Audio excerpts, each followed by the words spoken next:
Happy Friday, everyone. Welcome back. Today we're talking about arithmetic sequences and series. We're zeroing in on arithmetic, and then we're gonna, in the next couple days, we'll talk about geometric sequences.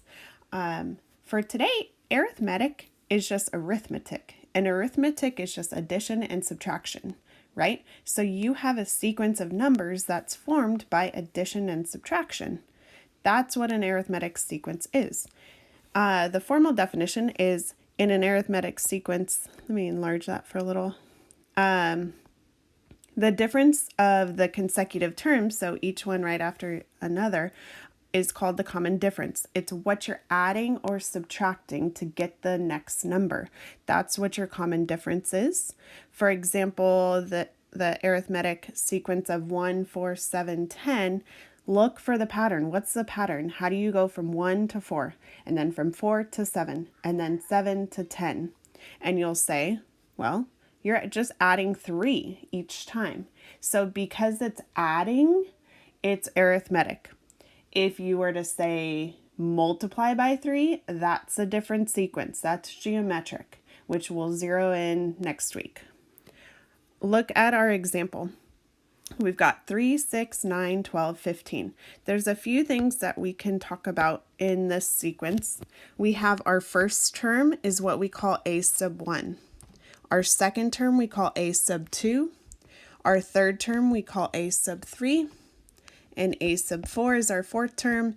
And it shows just the fifth term, but this is an infinite arithmetic sequence because it goes on forever. To get that common difference, my little trick is you take your second term and subtract your first term. So 6 minus 3 is 3. Now, to be arithmetic, it has to be consistent across all of the numbers. So check all of them. Make sure that 9 minus 6 is still equal to 3. And 12 minus 9 is equal to 3. And 15 minus 12 is equal to 3. As long as they're all consistent, you have a constant common difference that you would title it as the common difference.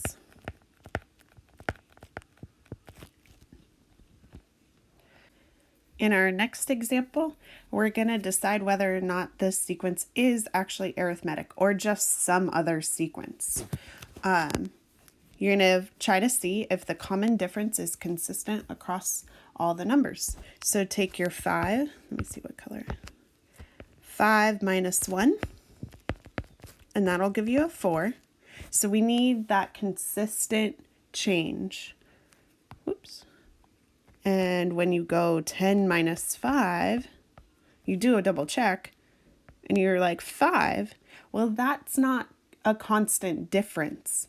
And especially when you get to 16 minus 10, that's now 6. And so on and so forth. You can stop like right after you see the 5 and say, no, this is not a constant difference.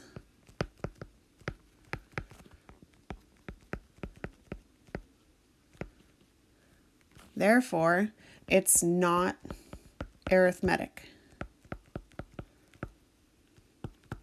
So yes, there is definitely a pattern here, but it's not arithmetic. In part B, same story. We're going to check and see if it's arithmetic. So take your 1 minus your 4. That'll be a negative 3. Go negative 2 minus 1, still negative 3. Keep going. You have to check all the way. Negative 5 minus a negative 2. That's a negative 3 also.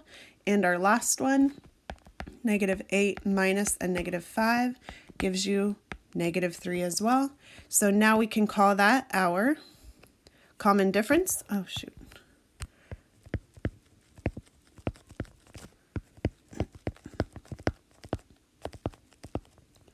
And it is arithmetic.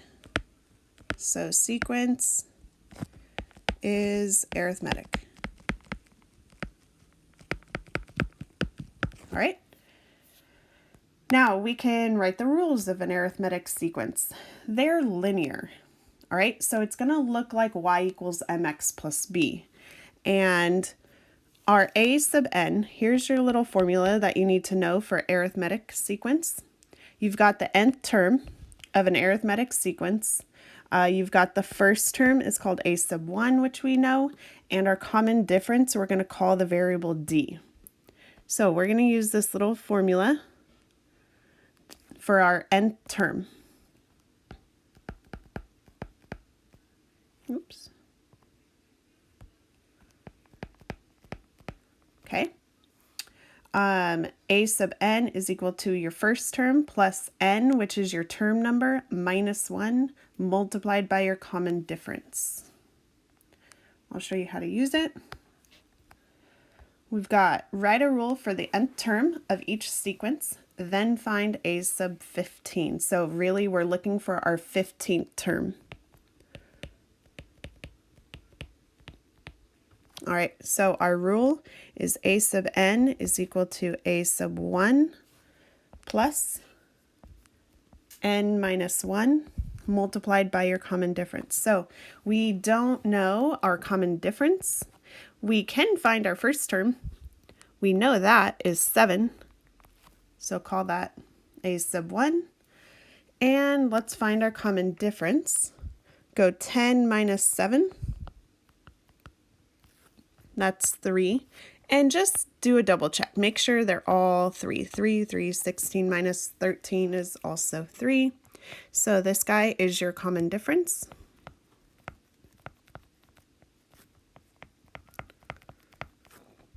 And that's equal to 3. All right, so we can plug in and find our rule.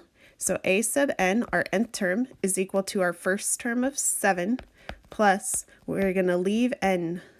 N is our term number, multiplied by your common difference of 3, and give it a little distribution and combine your like terms. A sub n is equal to 7 plus 3n minus 1. Combine, your rule would just be 3n plus, oops, I dropped a 3. It's a 3, not a 1. So plus 4, and there's your rule for the nth term. All right, so let's use that rule to find our 15th term. A sub 15 would just be equal to 3 times, plug in n as 15. N is our term number. So plug it in, plus 4, and you get a sub 15, or our 15th term is equal to 49. 15th term.